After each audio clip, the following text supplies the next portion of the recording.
Klub prekmurskih študentov tudi letos pripravlja kulturno razvajanje. V ta namen se bo to soboto v kavarni dvorca Rakičan odvijala tako imenovana Kultura. Več o projektu pa Zizo Rengel iz Kluba prekmurskih študentov. Iza, lepo pozdravljena. Lepo pozdravljeni. Kakšen je torej namen projekta Kultura, ki ga pripravljate? Kot že sama beseda pove, je kultura projekt namenjen mladim, predvsem da jim približamo kulturo. To hočemo narediti na takšen način, ki je primeren za mlade, se pravi, da ni dolgočasen, vendar pester za vse. Kaj je torej to pester? Kaj se bo dogajalo?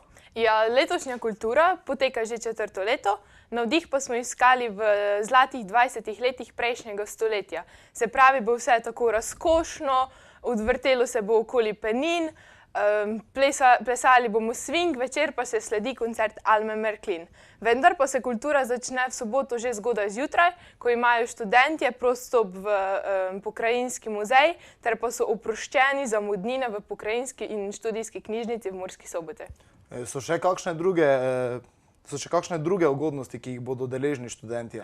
Ja, študentje se bodo lahko brezplačno naučili plesati swing, kajti sledi predstavitev in pa delavnica v swingu, ter pa bodo pokušali penine. Pridejo se predstaviti penine Jeruzalema Ormož, ter pa bodo deležni predavanja o potovanju v ZDA. Večer pa še sledi koncert Alme Märklin. Lahko poveva še kaj več o teh delavnicah, kaj točno bo v sklopu? Ja, delavnica bo potekala pod vodstvom The Swingle Brats. To pa je plesni klub, ki pleše swing iz Maribora. Pridejo plesni pari, ki so tudi učitelji swinga, nam prvo povedo nekaj o swingu, nato pa sledi še delavnica, v kateri se bomo naučili nekaj osnovnih korakov. Kako to, da ste se odločili za Almo Märklin?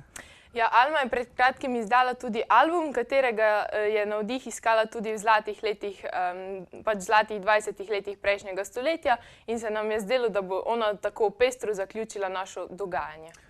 Kaj pa sicer v Klubu prekmurskih študentov, še kaj pripravljate za vaše študente v prihodnosti? Ja, zdaj je prvo kultura, potem decembra sledi prekmurska gibanica, marca Bujta repa, aprila karisfera, potem pa tudi v poletnih mesecih Fit Fest. Iza Rengel, hvala za obisk v studiu. Najlepša hvala vam.